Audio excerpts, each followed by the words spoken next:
Hi, everyone. Welcome to today's session as part of Tadaima 2021. My name is Michelle Magalong, and today I will be moderating our session. Uh, I am with Asian and Pacific Islander Americans in Historic Preservation, and I am pleased to have this panel discussion on allyship, stewardship, and community empowerment in historic preservation. We had a first part of this series last week where you got to hear from Japanese American perspectives. And today I've invited leaders in the field of historic preservation and heritage conservation to join me today to talk about the issues of representation, notably in participation and in designations, as they've been long riddled in the field of historic preservation. The roles of allyship, particularly in terms of stewardship and community engagement in historically marginalized communities, is crucial. This panel discussion invites today folks to share their experiences in navigating issues of allyship and stewardship in historic preservation work, including in Japanese American communities and in solidarity with others. And so before we get to hear from our speakers, I'm going to introduce them briefly in the order that you get to hear them from today. First, you will hear from Ruben Andrade, who is the superintendent of Cesar Chavez National Monument in California. Prior to arriving at Cesar E. Chavez National Monument, Ruben served as superintendent of Minuteman Missile National Historic Site since 2010, where he oversaw the management and planning process for a new visitor center and its exhibitions. Ruben began his National Park Service career in 1998, working at Lyndon B. Johnson National Historical Park in Texas as an interpreter. He also worked at Capulin Volcano National Monument, never been there, Fort Union National Monument, and the Carlsbad Caverns National Park. Prior to working at Lyndon B. Johnson, he worked with the U.S. Army Corps of Engineers at Pine Flat Lake in California. After Ruben, you'll hear from Alisa Lynch, who is the team lead for interpretation and visitor services at Manzanar National Historic Site. She has worked for the National Park Service for 32 years, including assignments as a park ranger at Yosemite, Big Bend National Park in West Texas, and Mount Rainier National Park in Washington State. Her career has led her to Independence Hall in Philadelphia, the birthplace of the U.S. Constitution, to now Manzanar National Historic Site, where the Constitution's guarantees were denied to thousands of American citizens. Alisa started her job at Manzanar 2 days actually before September, the 9/11 attacks on September 9th, 2001. She oversees Manzanar's efforts in visitor services, education, publications, exhibit design, social media, and oral history. She has also assisted with planning efforts at Pearl Harbor, Bainbridge Island, Minidoka, and Tule Lake. Then you will hear from Judy Lee, who is a librarian at the University of California, Riverside, and her interests in Asian and Pacific Islander American historic preservation stem from previous work with the historic Riverside Chinatown Archaeological Site, the National Historic Landmark Harada House in Riverside, California, and the Multicultural Council, which is part of the Riverside Museum Associates, and in attendance at several API HIP forums or fora. And then to close out our speakers, you will hear from Edward Tepporn. Ed is the executive director of the Angel Island Immigration Station Foundation. He previously served as executive vice president for the Asian and Pacific Islander American Health Forum. He has 26 years of nonprofit sector experience. He is currently a Robert Wood Johnson Foundation Culture of Health Fellow. So today I've asked each of our speakers to share with us about the work that they're doing that's related to historic preservation and stewardship of historic sites and cultural resources, and how they work through issues of stewardship and allyship. And so I'm excited to first bring on Ruben to speak on his work. Hello, thank you all for inviting me and having me on this panel. I've been here since just before the park became a monument, and for 8 of the last 9 years, I was the only NPS employee here, and we had our designated partner. But let me tell you a little bit about how this was established and how, or the process of this park, and why I've needed to have allies and partners to help us move this park to the next level. In 2012, before the second election that brought President Obama along, the president and the Secretary of State had asked our partners if they were willing to um, provide the NPS with some properties so that we could establish the National Chavez or the Cesar Chavez National Monument. It had been something that had been in the works.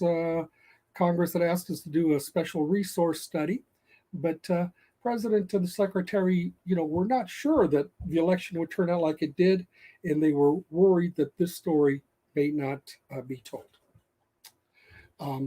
So family, the Cesar Chavez Foundation was kind of skeptical about giving property to the federal government. So they went to a park near us and saw what great work had been done at Manzanar to tell a story of conflict and the lack of social justice. So they decided that the Park Service had done a decent job, and they gave this property to the federal government. In October of 2012, the president proclaimed this a national monument. So the foundation gave us essentially a turnkey operation. They had built something in 2004 to commemorate their father, commemorate Cesar Chavez. And so it was kind of telling the story of that. In the proclamation, the president proclaimed that we had to tell the story and the bigger story of the struggles and achievements of the farm worker movement. So we had to start some planning. The first thing we had to do was start our foundation document, would be the entry level part of our general management plan, first part of it. So I went around trying to find folks that had a stake in this story. Remember, at first it was the story of Caesar, but now we had to tell the bigger, broader story. So we were trying to include everybody we could, and actually it was kind of hard to get folks to come and participate in sharing their story. Luckily, there was a wonderful person by the name of Don Melibon that said that she would help, and then she helped me recruit Michelle also. We could have gone on with just whoever wanted to attend, but that wouldn't have given the passion and the story of everybody involved. This whole park has involved in everything we do about bringing in folks that had a passion for telling all the stories, and we've gone a lot of ways in doing so, because folks that have become allies not just love what they're doing, but they love sharing the stories of this site, and there are many, many of them. When we first took this over, the exhibits were simply rows of pictures. There was a shack that resembles migrant housing, and of course there was Caesar's office, but the rest were just pictures, and the only people that could make a connection to them were those that could relate to the pictures on the wall. So we started working with folks in Sequoia to help us build things. After the foundation document, we still try to recruit more folks, but folks at the table were a little broader. We brought in folks from other historic sites to help us build our long-range interpretive plan, which was better. It brought in more people, more points of view, and of course, we had to kind of plant seeds to make these other points of view acceptable. Just recently, we have gotten ready to go take our plans to the region to start building a new exhibits, some that are more of the type that the Park Service has, and that could tell multiple points of view, the multiple stories, and tell the stories of everybody that participated in this movement and is still going on. Like I mentioned at first, sometimes it's hard to have people make commitments to say, hey, we're going to do this. So Michelle, I hope you're ready to come participate in this planning here in the future, and hopefully we can recruit others that will help us develop this. Yeah, that's kind of what I have to share about how this process of bringing in folks to tell the stories of this park and to tell the much needed stories that this nation needs to hear about all Americans' history.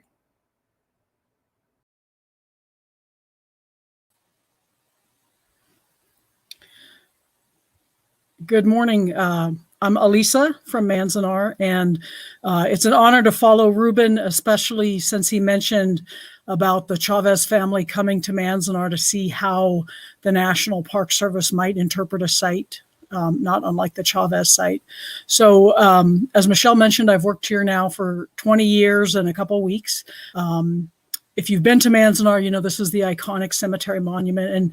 And, my focus has really been on working with the former incarcerees and working with visitors and doing basically interpretive stuff. So I just have some few images here. Next. This is the question that we were asked to tell us about what we're doing in historic preservation and stewardship. And so I put together some slides that I think illustrate that. Next. Basically, we help people preserve the past. Next. For the sake of the future. And Ruben, next slide. Ruben was talking about, there not being a single story. And that's something that we have really worked hard to bring to visitors at Manzanar. Sometimes people think, they know a part of history, or maybe even somebody in their family and experienced a part of history. But the theme of our exhibit is 10,000 lives, 10,000 stories, and trying to say that while people had some common experiences, they didn't all have the same experience at that time, not the same perspective now. Next slide. This gentleman, for instance, is one of the stories of Manzanar. He's a gentleman named Hikoji Takeuchi, who was shot by a military policeman in Manzanar. Next slide. And we tell his story in the film, in the exhibits, through a little booklet that we call an ID card booklet. And so we really try to bring history to life, not just on the larger level of what was happening politically, socially, economically, but also just asking people to contemplate personal stories of others. Next. One of the key ways we have done this is through our oral history program. We've done 650 oral histories. We've also done a few with Ruben for the Chavez site, but this, for instance, is a woman named Hisai Jeannie Obana, who is a Nisei whose family went to Japan in the late 1930s, where her father hoped to build his house, but he unfortunately got sick, passed away, and she is actually an atomic bomb survivor who we interviewed. And this is my colleague Rose Masters doing an interview with her back in, I believe it was 2016. So, preserving the stories as well as utilizing them. Next. We also, of course, preserve artifacts, which help to tell the stories. They're the tangible reminders of things that are very important stories that represent human experiences. Next. These are two sisters whose story is in the exhibit. This is in our barracks exhibit. And Rosie on the left is still with us and doing well. Her sister Grace on the right passed away last December at 99. But we're looking at a photograph of their sister's funeral. And there's a recording in this exhibit of Rosie telling her story of walking into the hospital and seeing her sister's last moments. And her sister lost two twins. And so, it's not just telling the stories, but it's also helping families at times to heal by sharing their stories if they are willing to. Next slide. And we actually focused on the story of two families, two lives on our site brochure.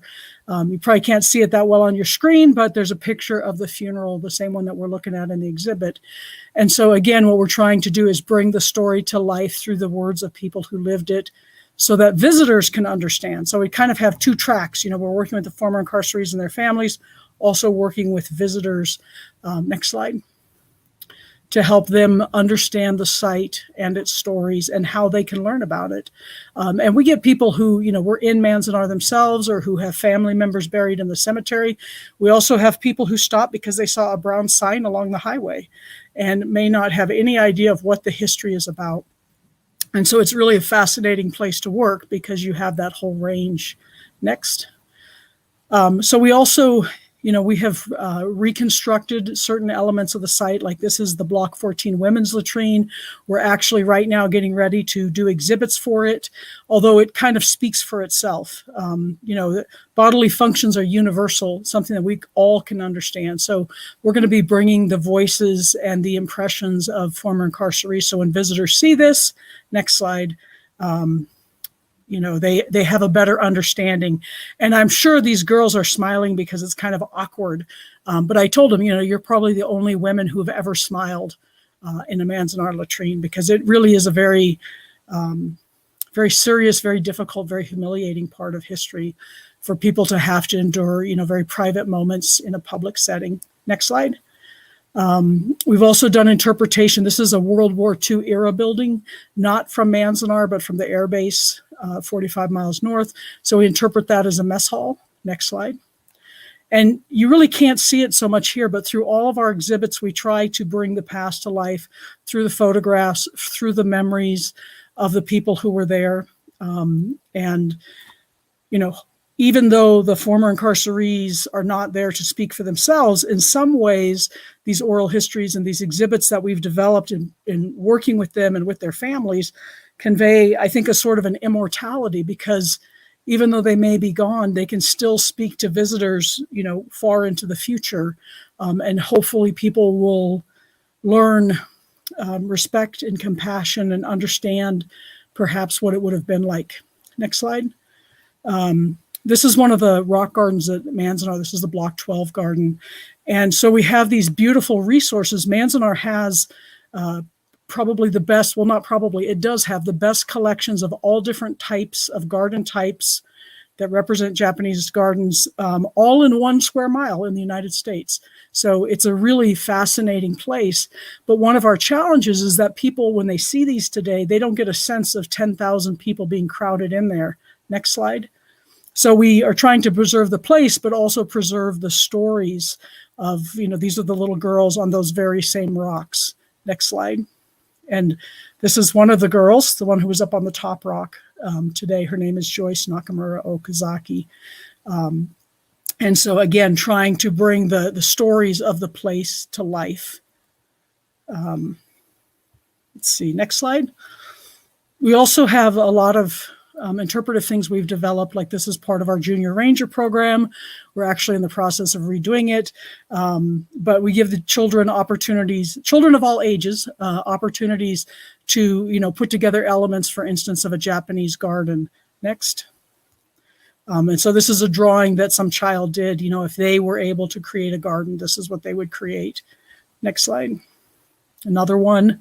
This is always one of my favorite activities, to see how kids come up with creativity and how they would design beauty in a place like Manzanar. Next slide. One of the things that I like to think about is that, I believe coming to Manzanar can change people's lives.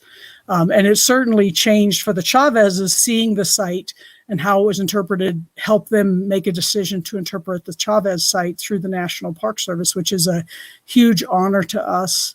Not us as Park Service employees, but to Manzanar stories, that, their hope that that the stories of the Chavez site could be told also within a social context.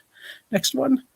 One of the things I really appreciate is this. We have these big comment books, and this is a comment that was written in there in October of 2015. And you can read it for yourself, but basically someone who let go of his prejudice as a result of visiting Manzanar, And I think that's probably one of the best outcomes we can hope for, as historic preservationists and interpreters and allies, is that people reconsider their prejudices and other things. Next slide. So while Manzanar, may not be the story of proud liberty that we have in this country, it is an American story. It's American history. Later on, when we talk about some of the specific questions that were posed to us as a panel or will be posed to us, that's one of the things that I really focus on, is that we're telling the story of American history in the larger context. Next slide. And this picture, for some reason, always reminds me of the Statue of Liberty. About the guard tower is about as far away as you can get from the Statue of Liberty. But I think it speaks to us as a country that we also showcase some of the moments that we're not so proud of, and use it as an opportunity, we hope, for people to understand the importance of liberty and justice for all. So thank you very much.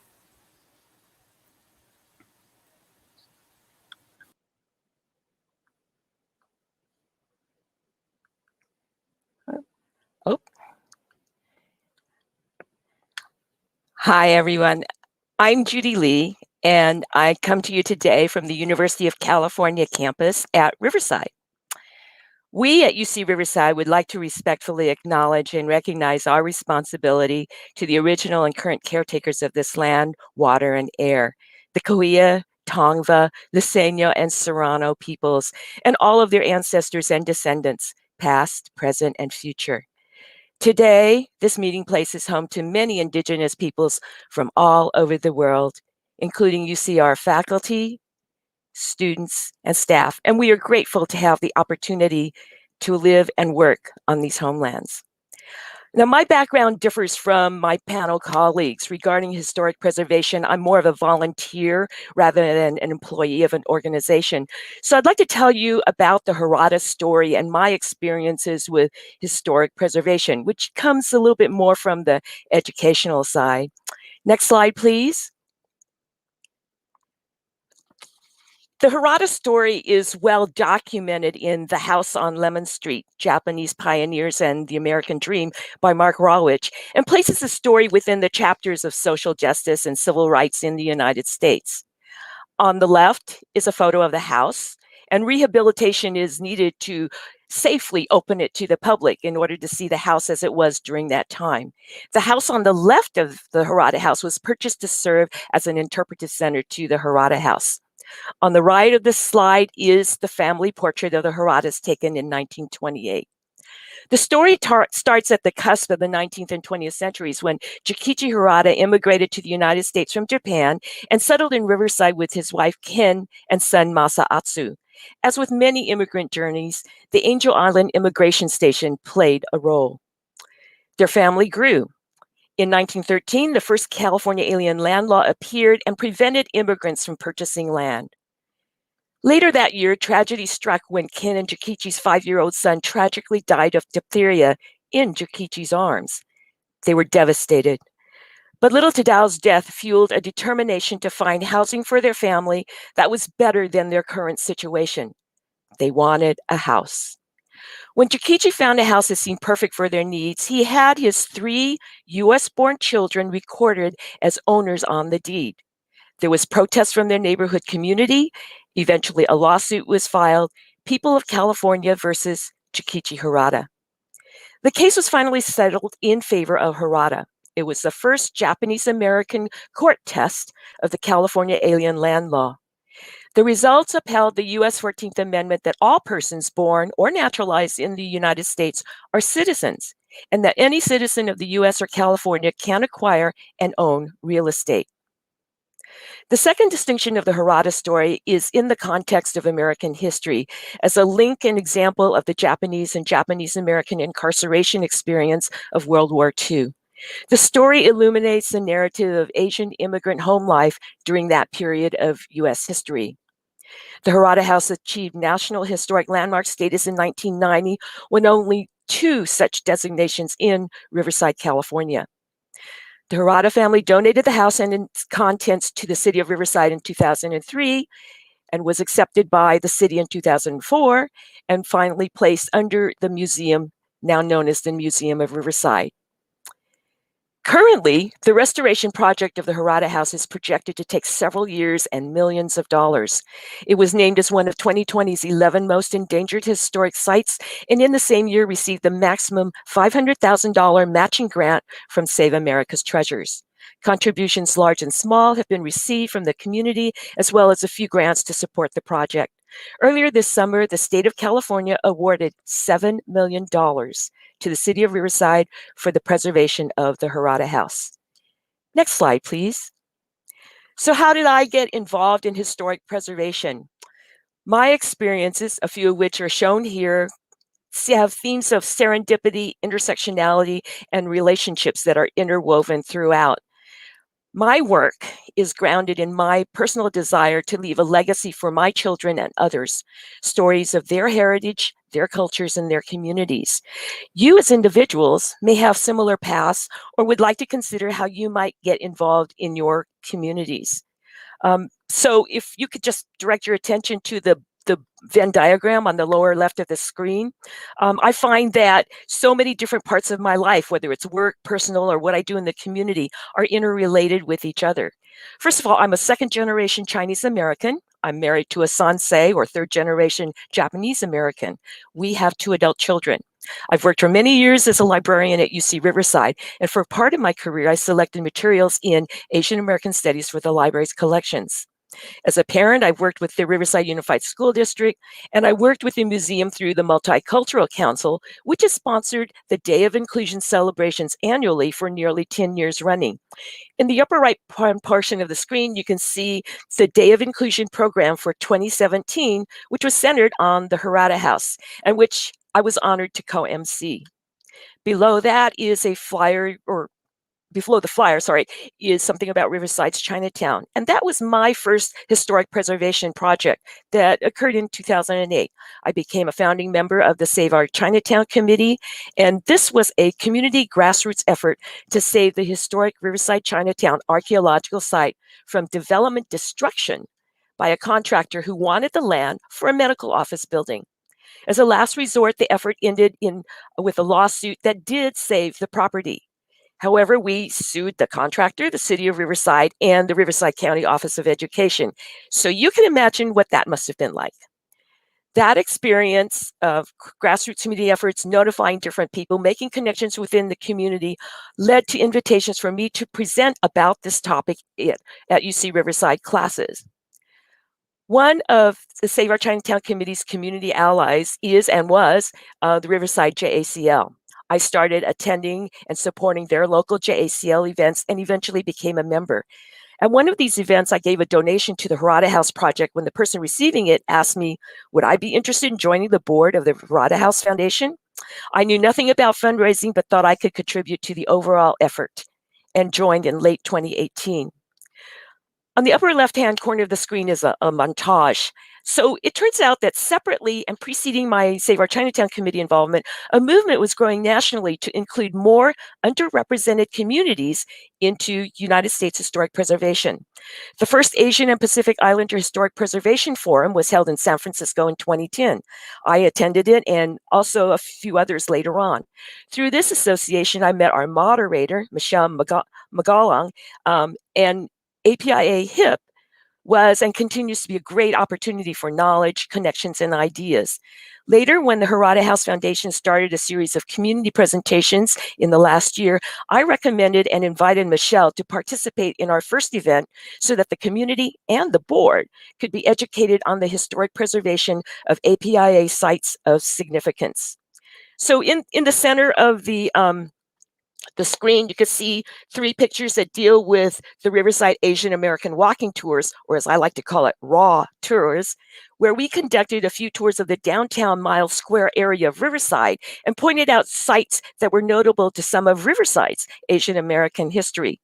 When COVID intervened, we had to stop those tours. The Harada House was featured with locations of the first site of Harada's Washington restaurant and the Harada House National Historic Landmark site. I gave my first presentation to a non-UCR group this summer when I talked about the Harada House to Temple Bethel's Senior Havara. And this invitation was extended to me by someone who was a colleague and a co-founder of the Save Our Chinatown Committee. And that experience reinforced the relationships of people and our common goals of social justice. And I'd like to point out that the Grace Lee Boggs quote really exemplifies why we want to leave a legacy to our children and for our future. Next slide, please.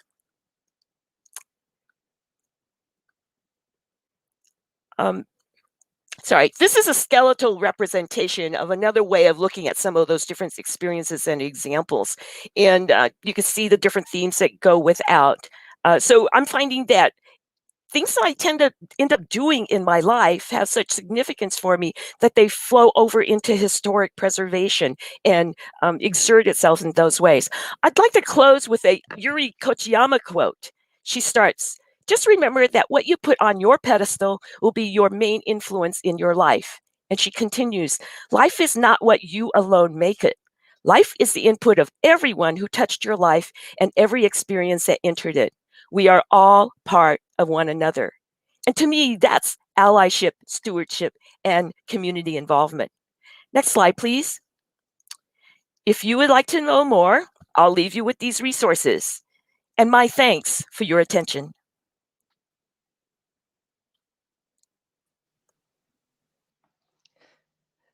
Good afternoon, everyone. My name is Ed Tepporn, and I am the Executive Director at the Angel Island Immigration Station Foundation. The foundation is the primary nonprofit partner working in partnership with Angel Island State Park to help preserve the buildings at the National Historic Landmark, the former immigration station at Angel Island, as well as to uplift its histories and stories of immigration then and now. Angel Island sits on the ancestral lands of the Coast Miwok Indians, and whenever I step foot on the site, I'm reminded of the invisibility of the history and data of our country's indigenous people and how that is echoed and paralleled by Asian American, Native Hawaiian, and Pacific Islander communities. The image that you see on this slide is a picture of the detention barracks at the station. And during the time that I've got with you, I want to share a little bit of the story of what it took to ensure that this building and others remain standing so that we all can continue to learn about history where it happened. Next slide, please. For those of you who might not be familiar with the history of Angel Island, from 1910 to 1940, there was a US immigration station that was built on Angel Island to enforce the exclusionary immigration policies of the time that began with the Page Act that then continued on to the Chinese Exclusion Act of 1882. And then over the course of the next decades, a number of other exclusionary immigration policies that effectively sought to prohibit people from Asian and Pacific Islander countries from immigrating to the US. During the 30 years the immigration station was open at Angel Island, over 500,000 immigrants were either processed or detained there. And unfortunately, unlike the symbol of welcome that the Statue of Liberty and Ellis Island stands today as for our country, Angel Island tells a totally different story. Angel Island is sometimes referred to as the Ellis Island of the West, but we have to remember that for many of the immigrants who came through Angel Island, they experienced a series of processes that tried to keep them out of this country. There were definitely experiences of segregation on Angel Island. Once Asian immigrants arrived at Angel Island, they were segregated from their European counterparts. Chinese immigrants were segregated from the other Asians, and then men and women were separated from each other. And the Asian immigrants had very different experiences, ranging from the registration process to the medical screening process, and even to the housing that they were put in. In the lower left-hand corner, you see a staged photo of some of the medical screenings that took place. And we know that this is staged because in the historic accounts that we've been able to gather, immigrants reported that they had to strip completely naked and provide stool and blood samples as part of their medical screening process. On the right-hand side of the screen is an image of the interrogation process, where Asian immigrants in particular would be asked hundreds upon hundreds of questions. Next slide, please. In the upper left-hand corner here, you see a map of the buildings of what Angel Island looked like during World War II. In 1940, there was a fire that burnt down the administration building, and that's when the site stopped being used as an immigration station. And during World War II, because there were other buildings that were still standing, the site was taken over by the military and used to house enemy POWs, as well as over 700 Japanese Americans from across the West Coast and Hawaii. After World War II, the site fell into complete disarray and ultimately came under the stewardship of California State Parks starting in 1954. The buildings were in horrendous shape, and as early as the 1970s, there were plans to tear down all the buildings to make way for campsites and picnic tables. But luckily, there were a group of people that began with Park Ranger Alexander Weiss, who ventured into the abandoned buildings and saw that there were these poems, over 200 poems carved by Chinese detainees into the walls of the barracks. And he knew that there was something special there. And so in allyship with Chinese community advocates, with Japanese community advocates, a process started to ensure that the buildings were preserved that began with the Angel Island Immigration Station Historical Advisory Committee in the early 70s. Next slide, please. In a report issued by the advisory committee, one of the things that they'd hoped to accomplish was to not only restore the barracks, but to ensure that the poems and other inscriptions were properly displayed, and then as well to construct a center for lectures and exhibits. And on the bottom half of the screen, you see just one example of the many poems that are carved into the barracks walls. And these poems truly do stand today as a reminder of the hope, but as well as the frustration, the trauma that detainees experienced while they were on Angel Island. For Asian immigrants, that period of detention could last anywhere from several days up to as long as 3 weeks, 3 months, and the longest period of detention was actually just under 2 years. Next slide, please.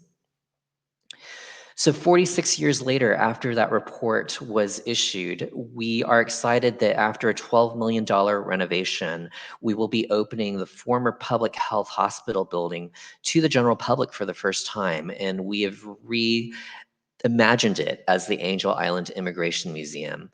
The museum will stand as a complement to the existing detention barracks museums, which truly does remind us of the trauma and of the different trials that detainees had to undergo here at Angel Island. And it complements it with even more diverse stories of immigration, both through Angel Island as well as in current times. Next slide, please. And then I just want to wrap up my initial comments with this theme of allyship and stewardship. So for those people who are familiar with Angel Island, they are probably more familiar with the stories of detention of Chinese, of Japanese as they tried to immigrate to the US. But not as many people are familiar with the story of how Japanese were incarcerated here at Angel Island during World War II. So immediately after the bombing at Pearl Harbor in Hawaii, as well as across the western coast of the US, Japanese and Japanese Americans were identified as enemy aliens. And because of either their connections to various groups or martial arts or various other reasons, they were arrested.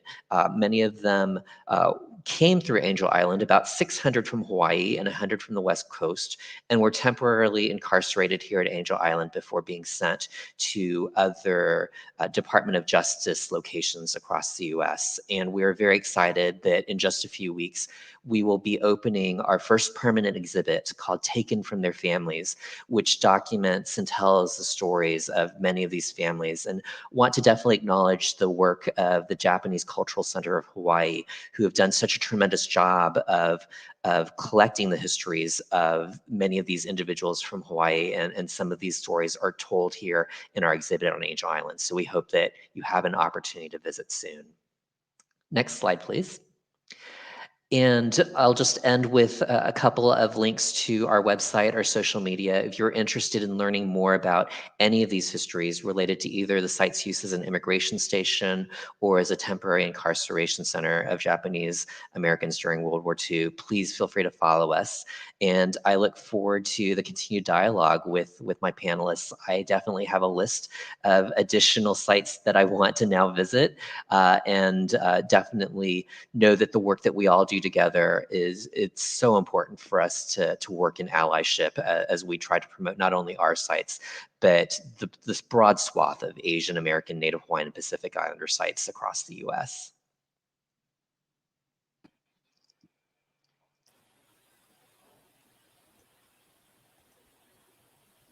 So thank you, Ruben, Alisa, Judy, and Ed, for your wonderful presentations. And before I open it up to questions, I first want to ask if any of you have questions for each other.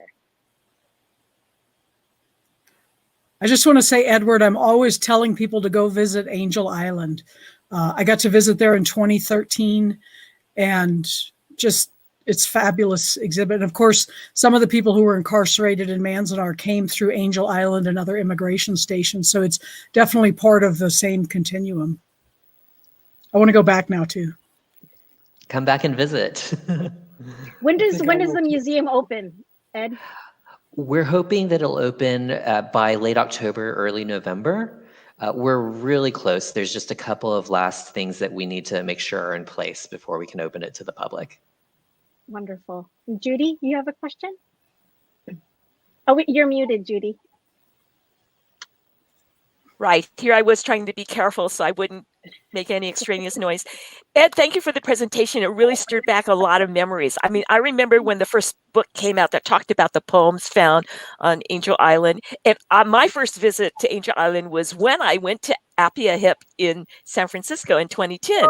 And I went back like maybe 1 or 2 years later. So I'm looking forward to be able to make the trip again.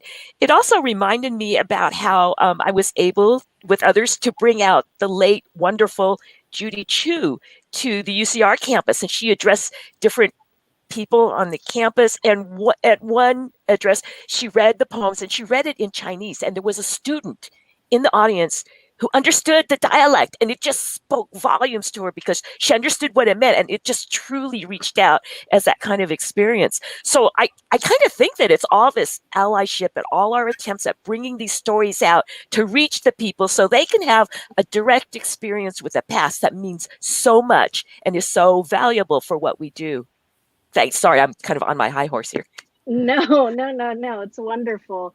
You know, and I was, as everyone was presenting in this session, not that it was something new, but if you know, I don't know if the audience noticed or if even the speakers, but all of these sites are federally recognized, right? If they're designated as a National Historic Landmark, a National Historic Site, right?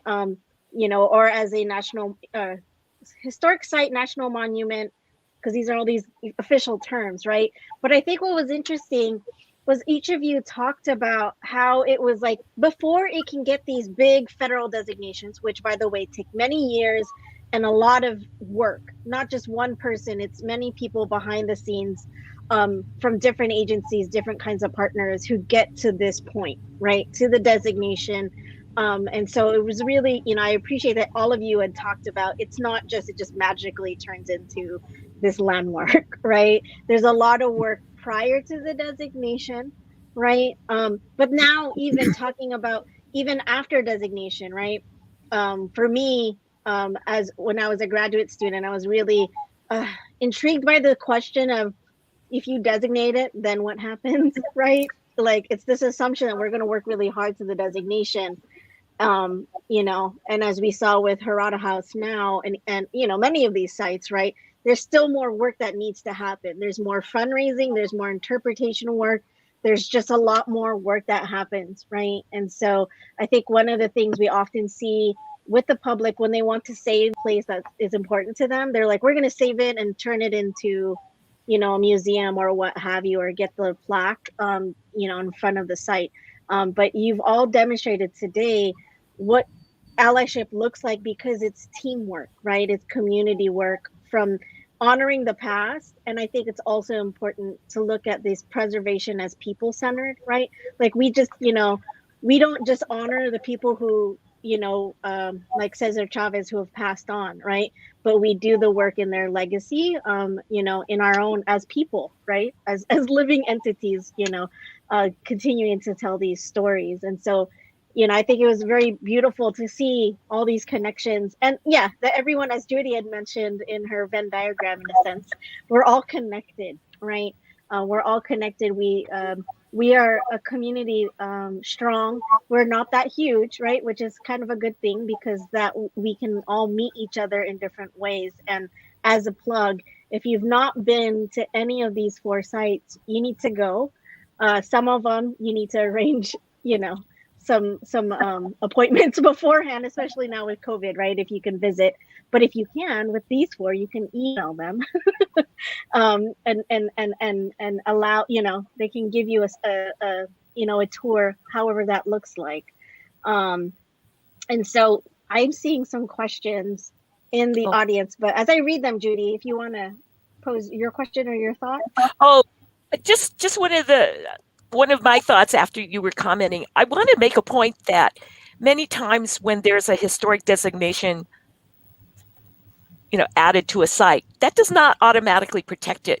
So, for example, the Riverside Chinatown archaeological site, it had 4 levels of designation. At the national level, it was on the National Register of Historic Places. That still did not prevent a contractor trying to purchase the property and to develop it commercially. Mm-hmm. So, mm-hmm. We don't need to.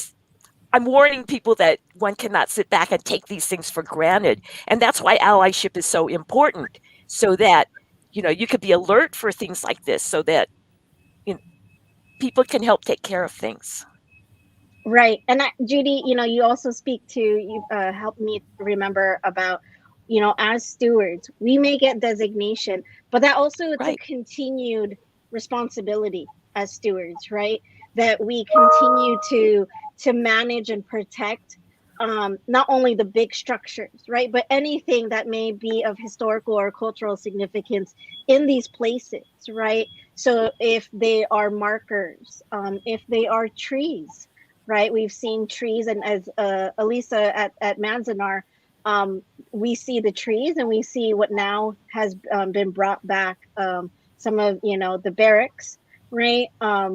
And the Japanese gardens, right? And so, and it's not just about bringing it back, but protecting it from any other potential threats, may be humans, may be our climate, our environment, that threaten these sites, right?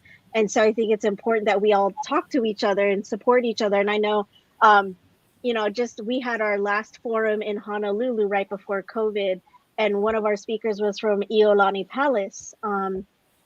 And she talked about how climate change and increased visitorship was an immediate threat to, the palace, right? And how it's this constant worry for her of how do we protect these places, but also keep them up to code or to standards, right? Like they had to install Wi-Fi and air conditioning in the palace, which are not from the period of significance, right? And can actually harm these historic sites, right? So I don't know if anyone has any thoughts about, what does your continued stewardship look like when you have, climate or human threats to these places?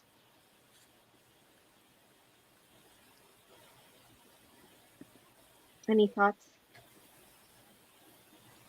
Especially, I know in California, I'm from California, but I live in DC now, and just kind of hearing about the threats of wildfires all the time, water rise, right, on our coasts. What does that look like?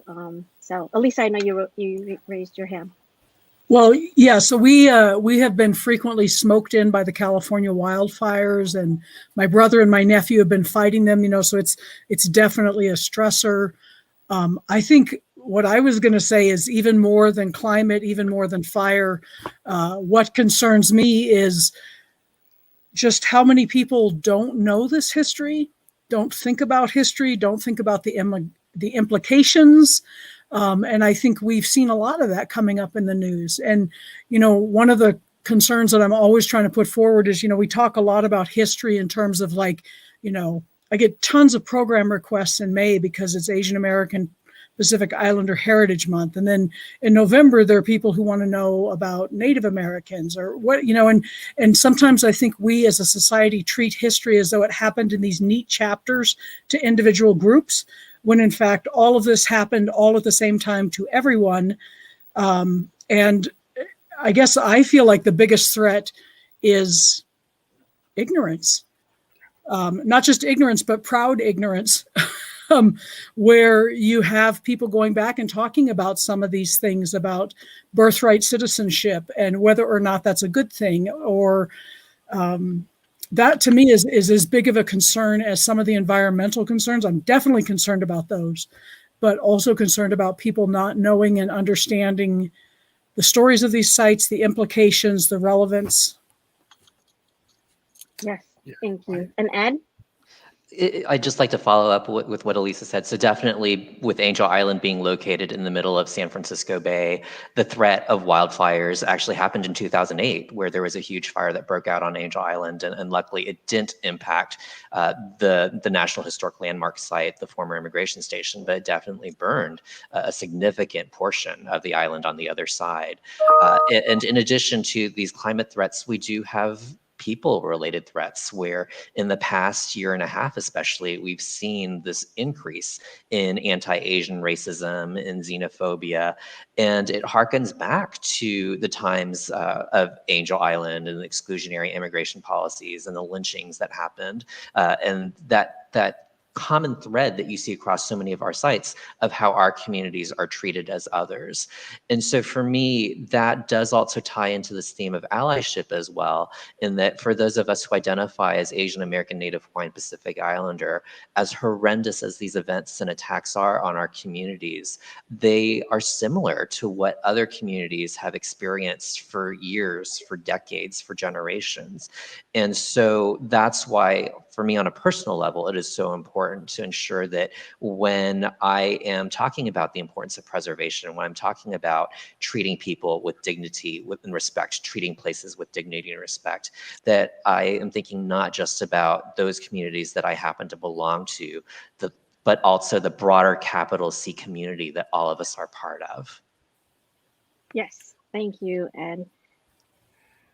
I'd like to echo that too, that some of our younger generations are not aware of all these issues that have been fought before. I mean, one of our major target is younger schools children, that some of them, their parents still work in the field and they don't know the history of how things are, folks are trying to make things better for that group force. Yes. Yes. So we have a few minutes left in our hour, and I apologize that we started a little bit late, but I see a few questions coming in. One, speaking of fires, over at Angel Island, this is a question from Biff of how many of the Angel Island records have been digitized? Did the administration fire destroy records? Yes, so unfortunately that fire that happened in 1940 did destroy many of the records related to Angel Island. So we actually don't have an exact count of how many people were detained or processed through Angel Island, but through the work of Judy Young and Erica Lee, we're estimating, and Bob Barty and many others, we're estimating that it's about 500,000 people who were processed or detained at Angel Island. And the effort to digitize records, a lot of that, the records that we do have are the ship manifests, and those are available at the National Archives in San Bruno. Okay, wonderful. And I'm going to combine two questions. One is from Ken Mochizuki. He was asking about when the visitors leave comments after their visits on sites like this, like we saw Alisa's presentation on Manzanar. The question is what kind of comments are they leaving? And I think also Mary Urashima, she had talked about, harassment and hate, right? and how if you guys could speak to if you've been noticing examples of kind of negative comments being left at these sites by visitors, or incidences of harassment or hate at your sites.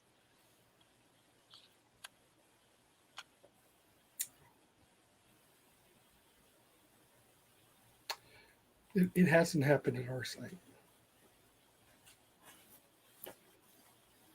Alisa or Judy or Ed, have you seen anything or any negative comments in the visitors' books or anything? I think people tend to self-select to some degree. Like, there's no way to know, but I think there are some people who would never visit Manzanar if their prejudice so disposes them. But then again, there's the comment like Ken mentioned from the guy who was actually there and said it changed him. We've a lot of the time that this has been going on, at least in the last year and a half, we have had limitations as far as our visitor center being open due to COVID. So we definitely get comments in support of justice and equality, probably more than we do not. But we also haven't been open the whole time. Judy? With regard to the Harada House, it has not been open to the public for a number of years. And really, we're just like trying, it's a race against the termites, for example. So we haven't had visitors yet, and we're looking forward to the day when we do have, and there'll be a big announcement of when we do have that. But I will tell you that, for example, the $7 million that was awarded to the city of Riverside, we owe great thanks to our friends and allies in California government, most notably our Assembly member representative, Jose Medina. And he had a personal tour of the house. And when he hadn't realized that it was there. I mean, and he's a former teacher, he's worked in history and all that, but he didn't realize that the Harada house was there and the Harada story. But when he got a personal tour of it, and when he was actually able to see the words written on the wall saying evacuated 1942, written by the youngest Harada, he was moved to tears. So that has an impact on him, which also has an impact on what he does, which has an impact on us. So in terms of visitors and being able to turn that into themes of allyship, or even if there are negative sorts of comments, to try to think about, well, what can the story of the place do to counter that? And so we have to take that into consideration. So Harada House is not open yet, and right now we need to think about things like maybe look at endowments. We haven't started the project with the building, but already we need to start thinking of stewardship and think about endowments for programs, for continuance, and all of that. Yes. And just real quickly, oh, sorry, Michelle. No, go ahead, Ed. No, go. Okay. Just real quickly at Angel Island, we haven't seen it necessarily in the comment books that visitors leave behind, but definitely in our social media, there have been some negative comments and trolls. And so I think it's probably not dissimilar from what many other Asian American, Native Hawaiian, Pacific Islander organizations experience. All right. And I know there's one more question by Biff.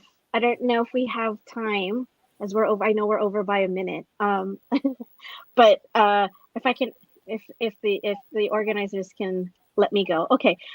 So this question is: the National Park Service is a largely white-centered organization.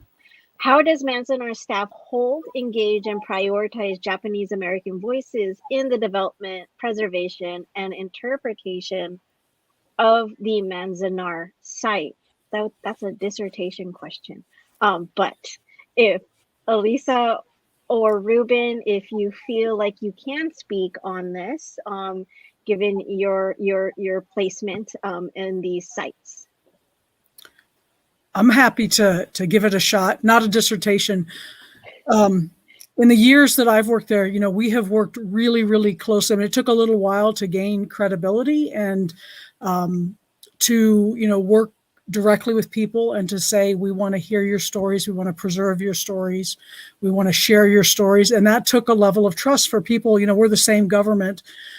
entity that incarcerated Japanese Americans, and now we're coming back saying, we used to keep your bodies in, now we want to get your stories out. But I think the oral histories, I think going to community events, working closely, we've worked closely with like West Los Angeles United Methodist Church, Mary Knoll, some of the Buddhist temples. And once people get to know us and realize that we're preserving their stories, their family stories, we try very hard to take the original content that we put in exhibits directly from those sources. And as an example, the Visitor Center, which opened in 2004, a lot of the content of that came out of secondary sources because at that time we didn't have 650 oral histories. When you go to the barracks exhibits, a lot of what you see in there, you will not see anywhere else because it's directly out of our, photo albums people have donated to us, stories they've shared with us, oral histories. So I think, we definitely work to prioritize those stories. We also look at it as a human story. And it's relevant even if you're not Japanese American. We have commonalities as human beings, like we fall in love, we feel betrayed, we grieve, all of these things that we try to look at from a perspective of their living part of a human experience in this very artificial community. But what a lot of people went through there can be understood by others. So I realize that's just sort of a rambling answer, but I look at it not just as Japanese American history, but as American history, human history, and just working a lot with families and showcasing their stories. I hope that helps. Thank you, Alisa. Ruben, do you have anything to add? I think that, the fact that we're trying to invite the folks of these American stories to help us tell these American stories without trying to put a twist of our own on it really helps bring the folks that these stories represent. I know that if somebody wants to tell a story about me, it wouldn't be fair to tell it without me. So we try to give that back to the constituents of America. These are America's stories. Yes. Thank you, Ruben and Alisa, on that. And I will say, I did write my dissertation on a part of this in the National Park Service and how to better represent Asian American and Pacific Islander stories throughout the Park Service, under the Obama administration. But, and then one of the things in my findings was having champions within these agencies, right? And these are longtime champions, former keeper of the register, Dr. Stephanie Tootman, National Park Service Director John Jarvis, right? Our former secretaries, Sally Jewell, Ken Salazar, were all very, they were at the top level, really pushing and advocating for across the whole Park Service system, right? Not only the staff, but even the friends of the volunteers, experts from the community. They were all very explicit that we needed to be more broad in our participation and representation in these historic sites. And so, with this administration under the leadership of Secretary Holland, you already see that continued work, right? And that's at the very high level, right? But I think you see it here, as you've seen throughout the Tadaima programming and other related work through the Japanese American confinement sites grant programs, through the consortium, that it's continued work, right? And so yes, I think with BIF, it's a largely white-centered organization, and I think Manzanar, I always hear like Manzanar is kind of the frame, right? That people, the framework that people refer to of like, if look at Manzanar, look at Cesar Chavez, right? Look at the work that's already being done on elevating, BIPOC communities, sites associated with women, queer, and the disabled, right?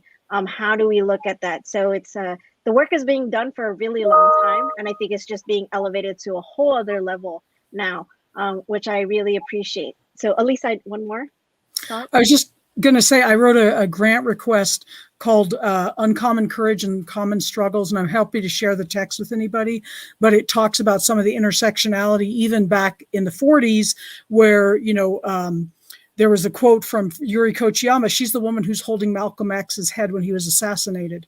When Japanese Americans were removed from Little Tokyo, that became Bronzeville, which was an African American community. And again, it goes back to all of these intersections of history as it happened back then, but is rarely portrayed now. So if anyone's interested in that, I'm happy to send you the draft text I wrote about some of the intersectionality. Wonderful, thank you.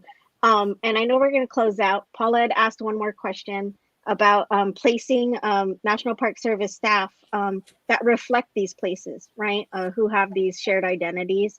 So in placing them, are they, are these staff pigeonholed into these sites? I don't know if there's any answers to that, but I know that at least for API HIP in our program, we like to feature all kinds of staff across all these agencies, right? To show how diverse it is.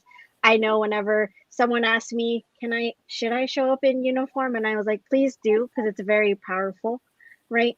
To see Park Service staff in uniform. I was very honored to, Ruben had asked me when our dear friend Dama Balon had passed away at her service. He was wearing the uniform. And I know that her family and friends were very touched to see him in uniform, right, in honor of her work and her legacy. And so I think it's important that we see these faces, not only of BIPOC women, queer, disabled folks, but even, those who are strong allies and champions in our work. And so I wanted to close this out and thank all of you today for sharing your stories and your wisdom and a little bit about the places that you work on and you're committed to. And again, check out their websites, contact them. They are amazing resources. So thank you again. And thank you to Dadaima for allowing us to have this space today.